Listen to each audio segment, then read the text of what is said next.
ಎಲ್ಲರಿಗೂ ನಮಸ್ಕಾರ.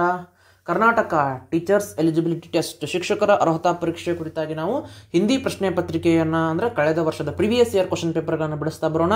ಇವು ಭಾಳ ಜನ ಕಮೆಂಟ್ ಮಾಡಕತ್ತಿದ್ರಿ. ತಮ್ಮಲ್ಲಿ ಮತ್ತೊಮ್ಮೆ ನಾನು ಕ್ಷಮೆಯನ್ನು ಕೇಳ್ತೀನಿ. ವರ್ಕ್ ಪ್ರೆಷರ್ ಇರುವ ಕಾರಣಕ್ಕಾಗಿ ಕ್ಲಾಸಸ್ಗಳನ್ನು ಮಾಡೋದಾಗಿರಲಿಲ್ಲ. ಈಗಾಗಲೇ ನಾನು ಬೇಸಿಕ್ಕಾಗಿ ಏನ್ರಿ 6th to 10th ವರೆಗೆ ಪಠ್ಯಪುಸ್ತಕ ಗೌರ್ಮೆಂಟ್ ಬುಕ್ಸ್ಗಳನ್ನು ರೆಫರೆನ್ಸ್ ಮಾಡಿ ಕ್ಲಾಸ್ಗಳನ್ನು ಮಾಡಕತ್ತೀನಿ. ಅದರೊಂದಿಗೆ ತಮ್ಮೆಲ್ಲರ ಒಂದು ಕೋರಿಕೆ ಮೇರೆಗೆ ತುಂಬ ಜನ ಕಮೆಂಟ್ ಮಾಡಿದ್ರಿ. ಅವರ ಒಂದು ಇಚ್ಛೆ ಮೇರೆಗೆ ಹಿಂದಿ ಕ್ವಶನ್ ಪೇಪರ್ಗಳನ್ನು ನಾವು ದಿನನಿತ್ಯ ಬಿಡಿಸ್ತಾ ಹೋಗೋಣ. 2024ರಲ್ಲಿ ಕೇಳಿರ್ತಕ್ಕಂಥ ಪತ್ರಿಕೆ 2024 TETಯಲ್ಲಿ ಕೇಳಿರ್ತಕ್ಕಂಥ ಪ್ರಶ್ನೆ ಪತ್ರಿಕೆನ ಆಲ್ರೆಡಿ ಕಂಪ್ಲೀಟ್ ಮಾಡಿವಿ. ಮೇ ಬಿ ಒಂದು ಪೋರ್ಷನ್ ಏನೋ ಉಳಿಸಿದ್ದೆ, ಅದನ್ನು ಕಂಪ್ಲೀಟ್ ಮಾಡೋಣ. ಇವತ್ತು 2023ರಲ್ಲಿ ಕೇಳಿರ್ತಕ್ಕಂಥ ಪ್ರಶ್ನೆಗಳನ್ನ ನಾವು ನೋಡ್ಕೋತ ಬರೋಣ. ನೋಡ್ರಿ, ಹಿಂದಿ ಮ್ಯಾಕ್ಸಿಮಮ್ ವ್ಯಾಕರಣಾಂಶದ ಮೇಲೆ ಬೋಧನಾಶಾಸ್ತ್ರ ಅಂತಂದ್ರು ರಗಡಾಗಿ ಭಾಳಷ್ಟು ಕ್ವಶನ್ಗಳನ್ನ ನಾವು ಡಿಸ್ಕಷನ್ ಮಾಡೋಣ. ಜಾಸ್ತಿ ಮತ್ತೆ ಕ್ವಶನ್ ಪೇಪರ್ ಬೇಕಾದವು ಅಂತಂದ್ರೆ CTETನಲ್ಲಿ ಇರ್ತಕ್ಕಂಥ ಪ್ರಶ್ನೆ ಪತ್ರಿಕೆಗಳನ್ನು ನಾವು ಅಧ್ಯಯನ ಮಾಡ್ತಾ ಬರೋಣ. ಸಿಲೆಬಸ್ ಅಲ್ಲಿ ಸೇಮ್ ಇರ್ತಿದ್ರಿ. ಬೋಧನಾಶಾಸ್ತ್ರಕ್ಕೆ ಸಂಬಂಧಪಟ್ಟಂತೆ, ಕನ್ನಡ ವ್ಯಾಕರಣಕ್ಕೆ ಸಂಬಂಧಪಟ್ಟಂತೆ, ಆಮೇಲೆ ಏನ್ರಿ ಇದು ಪ್ಯಾರಾಗ್ರಾಫ್ ಇರ್ತದ, ಅಲ್ಲಿ ಕ್ವಶನ್ ಪೇಪರ್ ಆರಾಮಾಗಿ ನೀವು ಬಿಡಿಸ್ತೀರಿ. ಗ್ರಾಮರ್ ಪೋರ್ಷನ್ ಏನಿಲ್ರಿ, ಸಂಧಿಗಳು, ಸಮಾಸಗಳು, ಏಕವಚನ, ಬಹುವಚನ, ಈ ಒಂದು ಕ್ರೈಟೀರಿಯಾ ಮೇಲೆ ಜಾಸ್ತಿ ಕ್ವಶನ್ ಫ್ರೇಮ್ ಆಗ್ತಾ ಬರ್ತಾವ. ಆನಂತರ ಬೋಧನಾಶಾಸ್ತ್ರ ಅಂತೂ ನಾವು ದಿನನಿತ್ಯ ಚರ್ಚೆ ಮಾಡ್ಕೋತ ಬರೋಣ. ಎಷ್ಟು ಆಗ್ತಾವ ಅಷ್ಟು ಕವರ್ ಆಗ್ತದ. ಆರಾಮಾಗಿ ನೋಡ್ರಿ, ನೀವೊಬ್ರು ಶಿಕ್ಷಕರಾಗಿ ಆ ಪ್ರಶ್ನೆಯನ್ನ ಒಂದು ನಿಧಾನಕ್ಕೊಮ್ಮೆ ಓದಿದ್ರಂತಂದ್ರೆ ಆ ಪ್ರಶ್ನೆ ನಿಮಗೆ ಗ್ಯಾರಂಟಿ ಅರ್ಥ ಆಗ್ತದ. ಸಿಂಪಲ್ ಆಗಿ ನೀವು ಉತ್ತರ ಹಾಕ್ತೀರಿ, ನೋ ಡೌಟ್. ಅದರಲ್ಲಿ ಒಂದು ಕ್ಷಣ ಸೂಕ್ಷ್ಮವಾಗಿ ತಾಳ್ಮೆಯಿಂದ ಕ್ವಶನ್ ಅನ್ನ ಓದ್ಬೇಕಷ್ಟೇ. ಈಗ ಈ ಕ್ವಶನ್ ಪೇಪರ್ನ ನೋಡ್ಕೋತ ಬರೋಣ. ದಿನನಿತ್ಯ ಒಂದು ಕ್ವಶನ್ ಪೇಪರ್ ಅಪ್ಲೋಡ್ ಮಾಡೋಣ. ಸುಮಾರು 7-8 ವರ್ಷದ ಕ್ವಶನ್ ಪೇಪರ್ ಬಿಡಿಸ್ಕೊಟ್ಬಿಡ್ತೀನಿ. 200-300 ಕ್ವಶನ್ ಆಗ್ತವೆ. ರಿವಿಷನ್ ಮಾಡೋಕೆ ಅನುಕೂಲ ಆಗ್ತದೆ, ಮತ್ತೆ ಮುಂದೆ ಎಕ್ಸಾಮ್ ಬರೆಯೋರಿಗೂ ಏನಾಗ್ತದೆ, ಹೆಲ್ಪ್ಫುಲ್ ಆಗ್ತದೆ. ಸಿಂಪಲ್ ಆಗಿರ್ತಕ್ಕಂಥ ಪ್ರಶ್ನೆ ರೀ. ಪ್ರಧಾನ ಶಬ್ದ ಕಾ ಅರ್ಥ ಹೈ. ಪ್ರಧಾನ ಶಬ್ದ,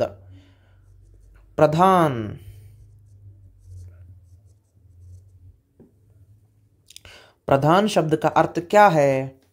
ಇಲ್ಲಿ ನೋಡ್ರಿ, ಸಿಂಪಲ್ ಆಗಿ ಆಪ್ಷನ್ ಅನ್ನು ನಾವು ಹೊಡೆದಾಕೋದಾದ್ರೆ ಪ್ರಮುಖ ಅಂತರೂ ಆಗಲ್ಲ, ಇನ್ನು ಸೋನ ಅಂತರೂ ಆಗಲ್ಲ, ಇನ್ನು ಪ್ರಾಣನು ಇದನ್ನು ಆಗಲ್ಲ.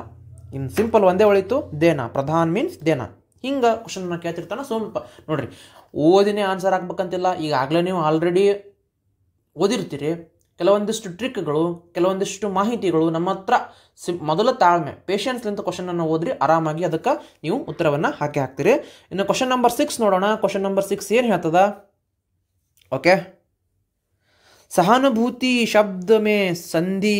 ಇದು ಒಂದು ಕ್ರೈಟೀರಿಯಾ ಫಿಕ್ಸ್ ಆಗಿ ಕ್ವಶನ್ ಅನ್ನು ಕೇಳ್ತಿರ್ತಾನೆ. ಸಂಧಿಗಳು ಮತ್ತೆ ಸಮಾಸಗಳು, ಅನಂತರ ಬೇಸಿಕ್ ಆಗಿರ್ತಕ್ಕಂಥ ಕಾರಕಗಳು ನಡು ನಾನು ಸಿಕ್ತಂದ್ರೆ ಟೈಮ್ ಸಿಕ್ತಂದ್ರೆ ಒಂದಿಷ್ಟು ಹೇಳಿರ್ತೀನಿ. ಬಟ್ ಒಂದು ಸ್ವಲ್ಪ ಬೇಸಿಕ್ ಆಗಿರ್ತಕ್ಕಂಥ ಗ್ರಾಮರ್ನ ಇರ್ತೈತಿ.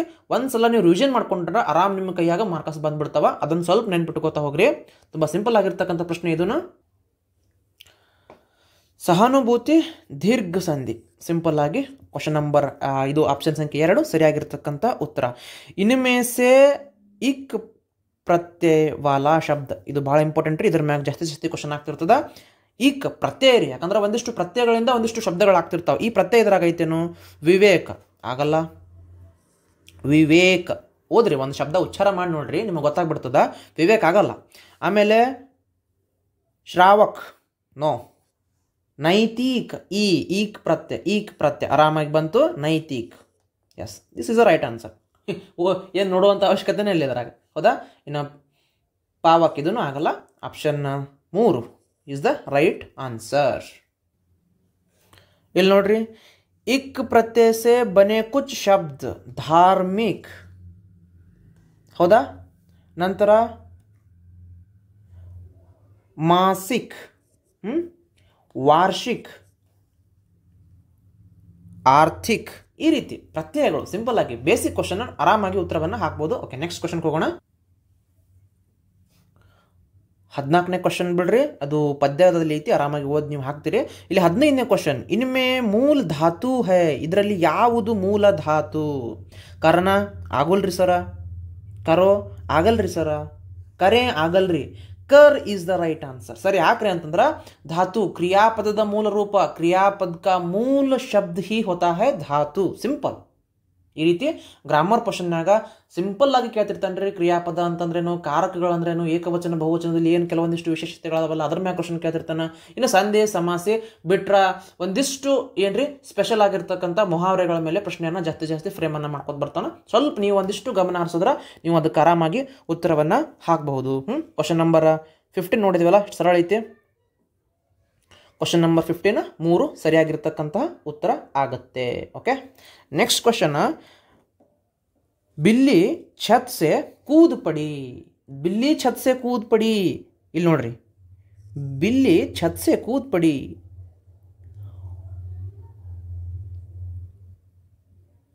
ಉಪಯುಕ್ತ ವಾಕ್ಯ ಮೇ ಪ್ರಸ್ತುತ ಹೇಳಿನಲ್ಲ, ಕಾರಕದ ಮೇಲೆ ಒಂದು ಪ್ರಶ್ನೆ ಫಿಕ್ಸ್ ಆಗಿರ್ತಂತ ಸ್ವಲ್ಪ ಕಾರಕಗಳ ಬಗ್ಗೆ ರಿವಿಷನ್ ಮಾಡ್ಕೊರಿ. ಪ್ರಥಮ, ದ್ವಿತೀಯ, ತೃತೀಯ ಈ ರೀತಿ ಕಾರಕಗಳು ಬರ್ತಾವ. ಇಲ್ಲಿ ಸಿಂಪಲ್ ಆಗಿ ಏನಾಗ್ತದ್ರಿ ಉತ್ತರ ಆಪ್ಷನ್ ಸಂಖ್ಯೆ 1 ಆಗ್ತದ್ರಿ, ಅಪದಾನ್ ಕಾರಕ್. ಅಪದಾನ್ ಕಾರಕ್ ಬಹಳ ಸಿಂಪಲ್ ಆಗಿರ್ತಕ್ಕಂಥ ಕ್ವಶನ್. ಯಾಕಂದ್ರೆ ಅಗಲುವಿಕೆ ಅದಲ್ಲ. ಬಿಲ್ಲಿ ಛತ್ಸೆ ಕೂದ್ ಪಡಿ. ಬಿಲ್ಲಿ ಎಲ್ಲಿಂದ ಬಿತ್ರಿ? ಬಿಲ್ಲಿ ಮ್ಯಾಗ್ಲಿಂತ ಕೆಳಗೆ ಬಿತ್ತು. ಅಪಾದಾನ ಕಾರಕ. ಕಾರಕಗಳ ಬಗ್ಗೆ ಆಲ್ರೆಡಿ ಹೇಳಿನಿ. ಒಂದು ಸ್ವಲ್ಪ ನೀವು ಒಂದು ಚಾರ್ಟ್ ಇರ್ತದ, ಆ ಸಿಂಪಲ್ ಆಗಿರ್ತಕ್ಕಂಥ ಚಾರ್ಟ್ ನಾವು ನೋಡ್ಕೊಂಡ್ರೆ ಆರಾಮಾಗಿ ಉತ್ತರವನ್ನು ಹಾಕ್ತೀರಿ. ಸಿಂಪಲ್. ಇನ್ನು ನೆಕ್ಸ್ಟ್ ನೋಡ್ರಿ, ಇಂಥವು ಮಜಾ ಇರ್ತವೆ, ಭಾಳ ಚಂದ ಕ್ವಶನ್ ಅದ ನೋಡ್ರಿ. ಆದಮಿ ಶಬ್ದ ಕಾ ಬಹುವಚನ ರೂಪ ಕ್ಯಾ ಹೈ? आदमी शब्द का बहुवचन रूप आदमियाँ होते हैं. अल्लाह तपो. आदम रांग. ಇನ್ನು ಆದಮಿ ಇಸ್ ದ ರೈಟ್ ಆನ್ಸರ್. ಯಾಕಂದ್ರೆ ಇದು ಚೇಂಜ್ ಆಗಲ್ಲ. ಆದಮಿಯ ಪಟ್ನೆ ಕಣ್ಣು ಬರ್ತದ್ರಿ, ಹಿಂಗೆ ಹೋಗ್ಬಿಡ್ತೈತಿ. ಅದಕ್ಕೆ ಯಾಕೆ ಸರ್ ಹಿಂಗಂತಂದ್ರೆ ನೋಡ್ರಿ, ಕೆಲವೊಂದಿಷ್ಟು ಸನ್ನಿವೇಶಗಳಲ್ಲಿ ಏನ್ರಿ ಆ ಏಕವಚನದಲ್ಲಿರ್ತಕ್ಕಂಥ ಶಬ್ದಗಳು ಬಹುವಚನದಲ್ಲಿ ಬದಲಿ ಆಗೋದಿಲ್ಲ, ಸೇಮ್ ಆಗಿರ್ತಕ್ಕಂಥ ಒಂದು ಸಾಧ್ಯತೆಗಳು ಇರ್ತಾವೆ. ಸರ್ ಹೆಂಗ್ರಿ ನೋಡ್ಕೊತ ಹೋಗಮ್ಮ, ಒಂದಿಷ್ಟು ಪಟ್ಟಿಯನ್ನು ಕೊಟ್ಟಿನಿ. ಇಲ್ಲಿ ನೋಡ್ರಿ, ಆದಮಿ ಆದಮಿನೇ ಇರ್ತದ. ಪಿತಾ ಪಿತಾನೆ, ಕ್ಯೋಂಕಿ ಇವು ಗೌರವ ಸೂಚಕ, ಆದರ ಸೂಚಕ ಶಬ್ದ, ಗೌರವ ಸೂಚಕ, ಒಂದಿಷ್ಟು ಆದರ ಸೂಚಕ ಶಬ್ದಗಳು. ಅನಂತರ ಚಾಚಾ, ಚಾಚಾಯೇ ಆಗಲ್ಲ, ಚಾಚಾ ಚಾಚಾ. ಮಾಮ ಮಾಮ, ರಾಜ ರಾಜ. ಹಿಂಗ ನೋಡ್ರಿ, ಇಲ್ಲಿ ಏಕವಚನ ಮತ್ತು ಬಹುವಚನದಲ್ಲಿ ಒಂದಿಷ್ಟು ಶಬ್ದಗಳು ಬದಲಿ ಆಗೋದಿಲ್ಲ. ಇನ್ನು ಪ್ರೇಮ ಪ್ರೇಮ್, ಪಾನಿ ಪಾನಿ, ಪಾನಿ ಪಾನಿ. ಯಾಕ್ರಿ ಅದು ದ್ರವ್ಯವಾಚಕ ಶಬ್ದ ಅದು, ಹೌದಾ? ಈ ರೀತಿ ಒಂದಿಷ್ಟು ಶಬ್ದಗಳು ಏಕವಚನದಲ್ಲಿರ್ತಕ್ಕಂಥ ಶಬ್ದಗಳು ಬಹುವಚನದಲ್ಲಿನೂ ಅದೇ ಪ್ರಕಾರವಾಗಿ ನಾವು ಬಳಸಲ್ಪಡ್ತೀವಿ. ಸ್ವಲ್ಪ ನೆನ್ಪಿಟ್ಟುಕೋರಿ. ಒಂದಿಷ್ಟು ಇಂಥವು ಟ್ವಿಸ್ಟ್ಗಳು ಇರ್ತಾವಲ್ಲ, ಸ್ವಲ್ಪ ಸೂಕ್ಷ್ಮವಾಗಿ ಉತ್ತರವನ್ನು ಹಾಕ್ರಿ. Yes, next question. ಓಕೆ, ಆದ್ಮಿ ಆದ್ಮಿ ಆಯಿತು. ಇನ್ನು ತತ್ಪುರುಷ ಸಮಾಸ ಕಾ ಶಬ್ದ ಭಾಳ ಸಿಂಪಲ್ ರೀ. ಸಮಾಸದ ಮೇಲೆ ಒಂದು ಪ್ರಶ್ನೆ ಕೆಳಗೆ ಕೇಳ್ತಿರ್ತಾನೆ ಅಂತ ಹೇಳಿ ನಾನು ಸಮಾಸಗಳ ಮೇಲೆ ಒಂದು ಪ್ರಶ್ನೆ ಫಿಕ್ಸ್ ಆಗಿ ಇರ್ತಾವ. ಇದೇನ್ರಿ 18 नंबर क्वेश्चन. तत्पुरुष समास का शब्द है जलप्रपात इज द राइट आंसर. जलप्रपात ಆಪ್ಷನ್ ನಂಬರ್ 2, ಜಲಪ್ರಪಾತ್ ಇಸ್ ದ ರೈಟ್ ಆನ್ಸರ್. ಭಾಳ ಸಿಂಪಲ್ ಐತಿ. ಒಂದ್ಸಲ ನೀವು ಕಣ್ಣಾಡ್ಸ್ಬಿಟ್ರೆ ಸಮಾಸಗಳು ಬರ್ತಾವ್ರಿ, ಭಾಳ ಸಿಂಪಲ್ ಇರ್ತಾವ. ಇನ್ನು ನೋಡ್ರಿ ಇಲ್ಲಿ, ಮೇಲ್ ಬನಾಕರ್ ಸಹಿ, ಮೇಲ್ ಬನಾಕರ್ ಸಹಿ ವಿಕಲ್ಪ ಚುನಿಯೇ. ಭಾಳ ಸಂಧಿಗಳ ಮೇಲೆ ಕ್ವಶನ್ ಐತ್ರಿ. ಒಂದು ಕ್ಷಣ ನೀವು ರಿವಿಷನ್ ಮಾಡ್ಕೊಂಡ್ಬಿಡ್ರಿ, ಇಂಥ ಕ್ವಶನ್ ನೀವು ಹಾಕ್ತೀರಿ. ಸಿಂಪಲ್ ಆಗಿರ್ತಕ್ಕಂಥ ಪ್ರಶ್ನೆ. ಇಲ್ಲಿ ನೋಡ್ರಿ, ಫಸ್ಟಿಗೆ ಏನೈತ್ರಿ? ಕವೀಂದ್ರ ಅಂತಕ್ಕಂಥದ್ದು ಐತಿ. ಕವೀಂದ್ರ ಯಾವುದು ಸಂಧಿ ಉದಾಹರಣೆ ಆಗ್ತದೆ? ಕವೀಂದ್ರ ಕೌನ್ಸ ಸಂಧಿ ಕಾ ಉದಾಹರಣೆ ಹೈ ಅಂತಂದ್ರೆ ನೋಡೋ ತಕ್ಷಣ ಗೊತ್ತಾಗ್ತದ, ಕವಿ ಇಂದ್ರ. ಕವಿ ಪ್ಲಸ್ ಕವಿ ಅಧಿಕ್ ಇಂದ್ರ. ಸಿಂಪಲ್ ಆಗಿ ಇದು ದೀರ್ಘ ಸಂಧಿ. ಹೇಳ್ತಿದ್ರಿ, ಸೂತ್ರನೇ ಹೇಳ್ಬಿಡ್ತದೆ ಆಟೋಮೆಟಿಕ್ ಆಗಿ, ಹೌದಾ? ನೆಕ್ಸ್ಟ್ ಮಹೇಂದ್ರ, ಎ ಅಂತಕ್ಕಂಥ ಉಚ್ಚಾರ ನೋಡಿದ್ರೆ ಆರಾಮಾಗಿ ಉತ್ತರವನ್ನು ಹಾಕ್ಬೋದು. ಎ. ಇಲ್ಲಿ ಆರಾಮಾಗಿ ನಮಗೇನು ಉತ್ತರ ಸಿಗ್ತದ? ಕ್ವಶನ್ ಆಪ್ಷನ್ ನಂಬರ್ 4 ಗುಣ್ ಸಂಧಿ. ಇನ್ನು ಸದೈವ್, ಐ ಬಂತಲ್ಲ ಉಚ್ಚಾರ ಅಲ್ಲಿ, ಸದೈವ್ ಸದೈವ್ ಆರಾಮಾಗಿ ವೃದ್ಧಿ ಸಂಧಿ, ವೃದ್ಧಿ ಸಂಧಿ ಆಗ್ತದೆ. ಇನ್ next one is Swagath, Swagath. Swagath ಅಂತಕ್ಕಂಥ ಶಬ್ದ ಇಲ್ಲಿ ಎಣ್ ಸಂಧಿಗೆ ಉದಾಹರಣೆ ಆಗ್ತದ. ಆಪ್ಷನ್ ಸಂಖ್ಯೆ 2 ಇಲ್ಲಿ ಸರಿಯಾಗಿರ್ತಕ್ಕಂಥ ಉತ್ತರ. ಕವೀಂದ್ರ ದೀರ್ಘ ಸಂಧಿ, ಮಹೇಂದ್ರ ಇಲ್ಲಿ ಏನಾಗ್ತದ್ರಿ? ಗುಣಸಂಧಿ ಆಗ್ತದ. ಸದೈವ್ ಏನಾಗ್ತದ್ರಿ? ಸದೈವ್ ಆಪ್ಷನ್ ಸಂಖ್ಯೆ 1 ವೃದ್ಧಿ ಸಂಧಿ. ಇನ್ನು ಸ್ವಾಗತ್ ಎರಡನೇದು ಎಣ್ ಸಂಧಿಗೆ ಉದಾಹರಣೆ ಆಗ್ತದೆ. Okay, next question. ಇಲ್ಲಿ ಭಾರಿ ಚಂದ ನೋಡ್ರಿ ಕ್ವಶನ್. ಇನ್ಮೇ ಸೆ ಊಷ್ಮ ವ್ಯಂಜನ್, ಭಾಳ ಸಲ ಕೇಳ್ತಿರ್ತಾನೆ ಪ್ರಶ್ನೆ. ಇದನ್ನು ಸ್ವಲ್ಪ ವಿವರಣೆನೂ ನಿಮಗೆ ಕೊಡ್ತೀನಿ. ಎಲ್ಲ ಆಗಂಗಿಲ್ಲ, ಠ ಡ ಆಗಂಗಿಲ್ಲ, ಡ ಮತ್ತು ಢನು ಆಗೋದಿಲ್ಲ. ಶ ಸ ಯು yes is the right answer. ಯಾಕೆ ಸರ ಶ ಸ ಶನ ಯಾಕೆ? ಇದಕ್ಕೆ ಕಾರಣ ನೋಡಮು. ಇಲ್ಲಿ ನೋಡ್ರಿ, ಊಷ್ಮ ವ್ಯಂಜನ್ ಕಾ ಉಚ್ಚಾರಣ ಕೈಸೆ ಹೋತಾ ಹೈ ಅಂತ ಒಂದು ಕ್ವಶನ್ ಅದ. ಇಲ್ಲಿ ಇದಕ್ಕೆ ಉತ್ತರ ಊಷ್ಮ ವ್ಯಂಜನ್ वे व्यंजन है जिनके उच्चारण में वायु घर्षण के साथ मुख से बाहर निकलती है. ಅಂದ್ರ ನಾವು ಮಾತನಾಡೋ ಮುಂದ ಇಲ್ಲಿ ಉಚ್ಚಾರಣೆ ಮಾಡೋ ಮುಂದ ಗಾಳಿಯೊಂದಿಗೆ ಘರ್ಷಣೆ ಆಗ್ತದ. ಶ ಹೌದಾ, ಗಾಳಿಯೊಂದಿಗೆ. ऊष्म व्यंजन वे व्यंजन है जिनके उच्चारण में वायु घर्षण के साथ मुख से बाहर निकलती है. वायु ಘರ್ಷಣೆಯೊಂದಿಗೆ ಏನಾಗ್ತದ್ರಿ? ಶ ಶ ಸ ನೋಡ್ರಿ, ಉಚ್ಚಾರ ಮಾಡಿ ನೋಡ್ರಿ. ಜಿನ್ಕೆ ನಾಮ್ ಯಾ सीटी जैसी ನೋಡ್ರಿ, सीटी जैसी ಧ್ವನಿ ಉತ್ಪನ್ನ ಹೋತಿ है. ಎಷ್ಟು ಚಂದ ಅದಲ್ರ ಇದು? ಎಸ್. ಇಲ್ಲಿ ಉಚ್ಚಾರ ಮಾಡಿ ನೋಡ್ರಿ ನೀವು. ಇಲ್ಲಿ ನೋಡ್ರಿ, ಶ ಶ ಸ ಅವು ಹ. ಇಲ್ಲಿ ವಾಯು ಅಂದ್ರೆ ಗಾಳಿ ಘರ್ಷಣೆಯೊಂದಿಗೆ ನಮ್ಮ ಬಾಯಿಯಿಂದ ಉಚ್ಚಾರ ಆಗ್ತದೆ. ಸಿಟಿ ಟೈಪ್ ಸೌಂಡ್ ಕೇಳಿ ಬರ್ತದಲ್ಲ, ಆ ಒಂದು ಶಬ್ದಗಳಿಗೆ ನಾವು ಏನಂತೀವಿ? ಆರಾಮಾಗಿ ಊಷ್ಮ ವ್ಯಂಜನ್ ಅಂತ ಕರಿತಾ ಬರ್ತೀವಿ. Okay, 20 is the right answer. 4 option ಸಂಖ್ಯೆ 4. ಓಕೆ, तृतीय भाषा शिक्षक का आरंभ इस प्रकार होना चाहिए. द्वितीय भाषा शिक्षण का आरंभ किस प्रकार? ನೋಡ್ರಿ, ಲೇಖನ್ ತಥಾ ವಾಚನ್. ಈಗ ದ್ವಿತೀಯ ಭಾಷೆಯನ್ನು ಒಬ್ಬ ಶಿಕ್ಷಕರು ಕಲ್ಸಾಕತ್ತಾರಂತಂದ್ರ ಒಮ್ಮೆ ಲೇಖನ್ ತಥಾ ವಾಚನ್ ಬರ್ಷಿಯ ಹೇಳಬೇಕಾ, ಇಲ್ಲ ಶ್ರವಣ್ ತಥಾ ವಾಚನ್ ಕೇಳಿ ಆ ಮಗು ಶ್ರವಣ್ ಕೇಳುವುದು, ವಾಚನ್ ಅಂದ್ರೆ ಏನ್ರಿ? ಓದುವುದು. ಇನ್ನಂತರ ಮೂರನೇ ಆಪ್ಷನ್ ಶ್ರವಣ್ ತಥಾ ಭಾಷಣ್ ಕೇಳುವುದು ಅಥವಾ ಭಾಷಣ ಮಾಡುವುದು. ನಾಲ್ಕನೇದು ಲೇಖನ್ ತಥಾ ಭಾಷಣ್ ಬರೆಯುವುದು ಮತ್ತು ಭಾಷಣ ಮಾಡುವುದು. ಯಾವ್ದ್ರಿ ಸರ್? 1 ಸೆಕೆಂಡ್ ವಿಚಾರ ಮಾಡ್ರಿ. ಯಾವ್ದಾಗ್ತದ ಅಂತಂದ್ರ ಕೇಳುವುದು ಮತ್ತು ಮಾತನಾಡುವುದು. ಭಾಷಣ ಅಂದ್ರೆ ಮಾತನಾಡೋದ್ರಿ, ಕೇಳುವುದು ಮತ್ತು ಮಾತನಾಡೋದು. ಆಪ್ಷನ್ ಸಂಖ್ಯೆ 3 ಸರಿಯಾಗಿರ್ತಕ್ಕಂಥ ಉತ್ತರ ಆಗ್ತದೆ. ಆಪ್ಷನ್ ಸಂಖ್ಯೆ 3 ಇಸ್ ರೈಟ್ ಆನ್ಸರ್. ಬರವಣಿಗೆ ಆಗುವುದಿಲ್ಲ.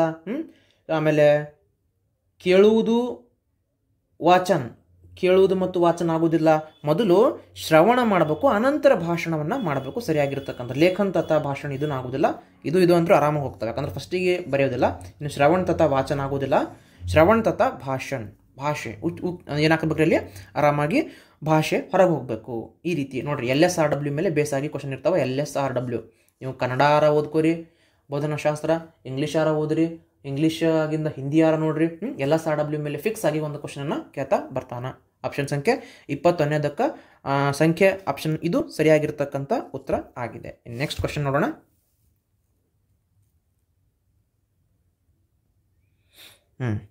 इनमें से यह व्याकरण अनुवाद विधि का ನೋಡ್ರಿ, इनमें से यह व्याकरण अनुवाद विधि का उद्देश्य नहीं. ಬಹಳ ಮುಖ್ಯ ಪ್ರಶ್ನೆ ಓದು ಮುಂದ ನೆಗೆಟಿವ್. ಇದರಲ್ಲಿ ಯಾವುದು ವ್ಯಾಕರಣ ಅನುವಾದದ ವಿಧಿ ಉದ್ದೇಶ ಅಲ್ಲ? ಉದ್ದೇಶ ಯಾವುದಲ್ಲ ನೋಡೋಣ. ಇಲ್ಲಿ 1ನೇ ಆಪ್ಷನ್ ನೋಡೋಣ. ವಾಕ್ಯಾಂಶ ಉಚ್ಚಾರಣ ಅನುಕರಣ, ಆಮೇಲೆ ಅಭ್ಯಾಸ ಆಗಿಂದ ಕ್ರಮಶಃ, ತದನಂತರ सामूहिक विभाग वर्ड नोड्री व्यक्तिगत रूप से विकास करना नोड्री विचार ಮಾಡಿ ಒಂದ್ಸಲ ನೀವು ಸೂಕ್ಷ್ಮವಾಗಿ ಕ್ವೆಶ್ಚನ್ ಅನ್ನು ಓದಿದ್ರೆ ಆರಾಮಾಗಿ ಉತ್ತರವನ್ನು ಹಾಕಿ ಹಾಕ್ತೀರಿ. ಇಲ್ಲಿ ಎರಡನೇ ಆಪ್ಷನ್ ನೋಡ್ರಿ, परंपरागत शब्दावली में लिखित व्याकरण नियमों को समझाना. ಇದು ಸರಿ ಅನ್ನಿಸ್ತದಲ್ಲ? ಎಸ್, परंपरागत शब्दावली में लिखित व्याकरण नियमों को समझाना. ಇದು ವ್ಯಾಕರಣ ಅನುವಾದದ ಒಂದು ವಿಧಿ आಗಿದೆ. नेक्स्ट भाषा में लिखित मुद्रित सामग्री को पढ़ने समझने की क्षमता का विकास करना. सरी ಐತ್ರಿ, पॉजिटिव सेंटेंस ಐತಿ. नेक्स्ट प्रथम तथा द्वितीय भाषा के बीच, ಇದನ್ನು ಸರಿ ನೋಡ್ರಿ. ಪ್ರಥಮ ಮೊದಲ ಮತ್ತು ಎರಡನೇ ಭಾಷೆ ನಡುವೆ प्रथम तथा द्वितीय भाषा के बीच अनुवाद की क्षमता का विकास करना. ಮೋಸ ಇದೆ ಅಂದ್ರೆ ಆಟೋಮೆಟಿಕ್ ಆಗಿ ಇದೆ, ರಾಂಗ್ ಅಂತ ರೈಟ್ ಆನ್ಸರ್ ಇದೆ. ಯಾಕಂದ್ರೆ ನಹಿ ಕೇಳೋಣ. ಆಪ್ಷನ್ ಸಂಖ್ಯೆ 1 ಸರಿಯಾಗಿರ್ತಕ್ಕಂಥ ಉತ್ತರ. 22ಕ್ಕೆ ಆರಾಮಾಗಿ ನೋಡ್ರಿ ಎಷ್ಟು ಸರಳ ಐತಿಲ್ಲ ಇದು. ನೆಕ್ಸ್ಟ್ ಕ್ವಶನ್, छात्र द्वारा ग्रहण किए हुए, ಇನ್ನೊಂದ್ಸಲ ಓದ್ತೀನಿ ನೋಡ್ರಿ, छात्र द्वारा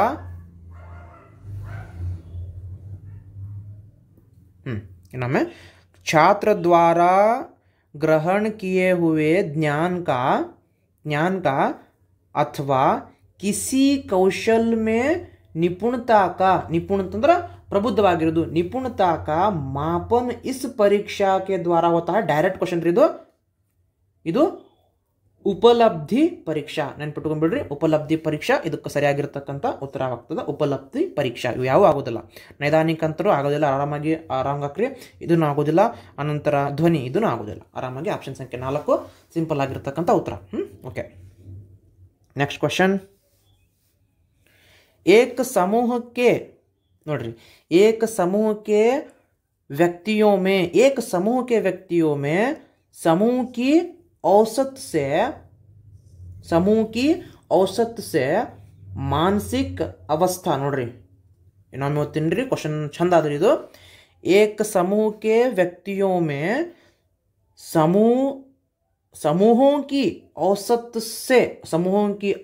से मानसिक अवस्था, शारीरिक विशेषताओं के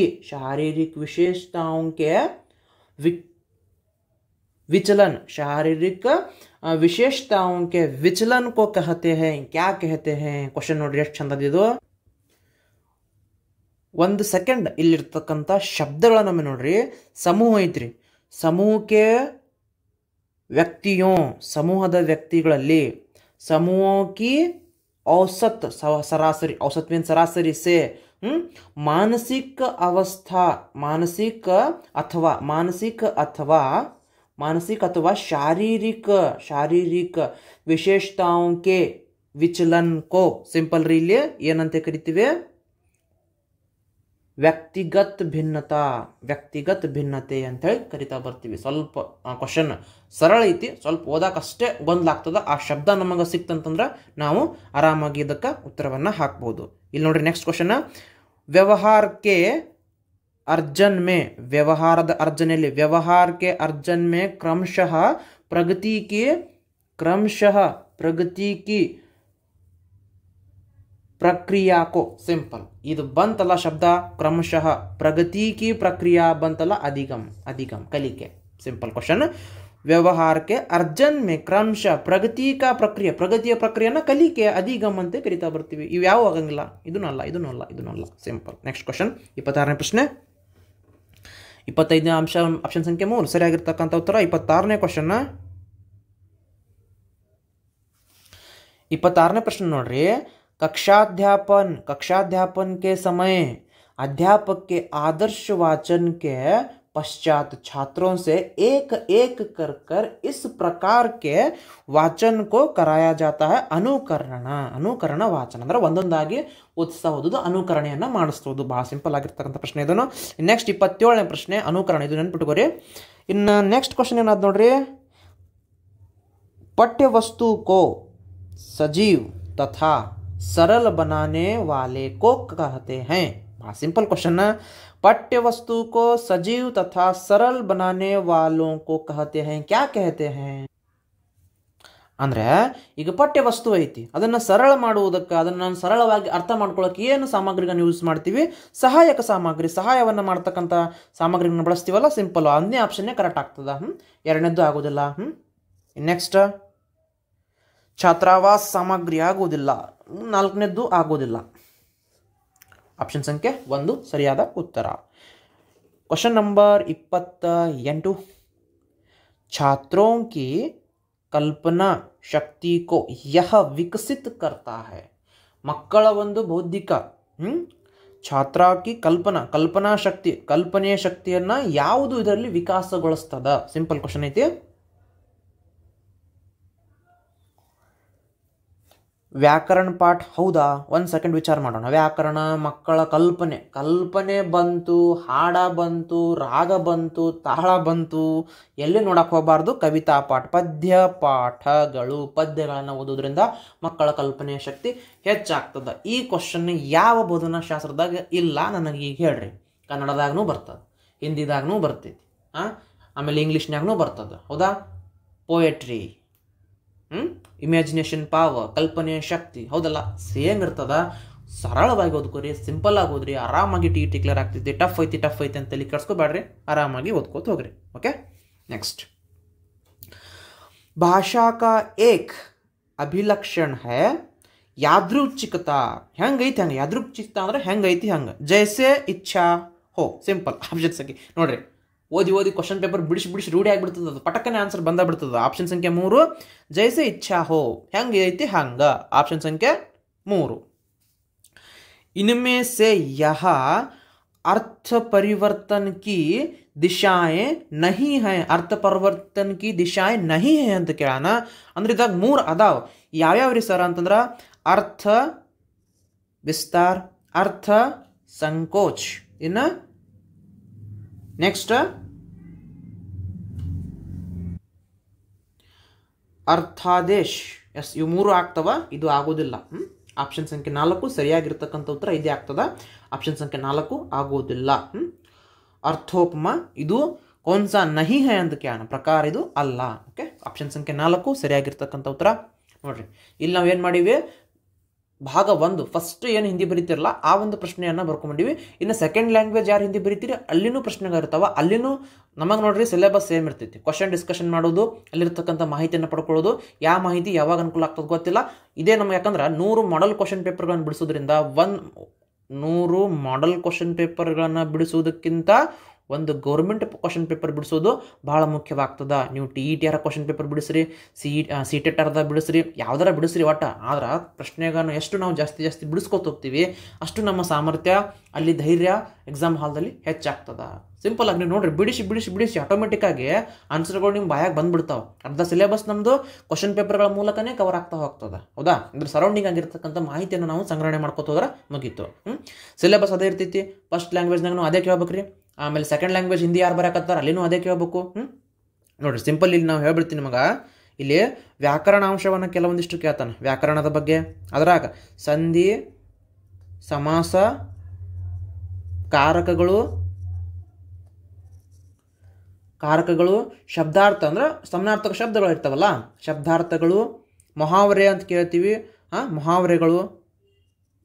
ಮುಹಾವರೆಗಳು ಅನಂತರ ಮತ್ತೆ ಜಾಸ್ತಿ ಕೇಳಿದ್ರೆ ಸಂಧಿ ಸಮಾಸ ಅಂದ್ರೆ ಅಲಂಕಾರದ ಬಗ್ಗೆ ಒಂದಿಷ್ಟು ಮಾಹಿತಿ ಕೇಳ್ತಾನೆ, ಅಲಂಕಾರಕ್ಕೆ ಸಂಬಂಧಪಟ್ಟಂತೆ. ಆಮೇಲೆ ವಿಭಕ್ತಿ ಪ್ರತ್ಯಯಗಳ ಬಗ್ಗೆ ಅದೊಂದಿಷ್ಟು ಪ್ರಶ್ನೆ. ಸ್ವಲ್ಪ ಬೇಸಿಕ್ ನಿಮ್ಮ ನಾಲೆಜ್ ಇತ್ತಲ್ಲ ಕೈಯಾಗ 30ರಾಗ ಆರಾಮ್. ಇನ್ನು ಬೋಧನಾಶಾಸ್ತ್ರದ ಸರಳ ಯಾವುದೂ ಇಲ್ಲ. 10 ಕ್ವಶನ್ ಬೋಧನಾಶಾಸ್ತ್ರ ಕೇಳೋಣಂತಂದ್ರೆ 8 ನೀವು ಹಾಕ್ತೀರಿ. ಸಿಂಪಲ್, ಒಂದು ಸಲ ಒಂದು ಕ್ಷಣ ಕುಂತು ನೋಡ್ಬೇಕಷ್ಟೇ.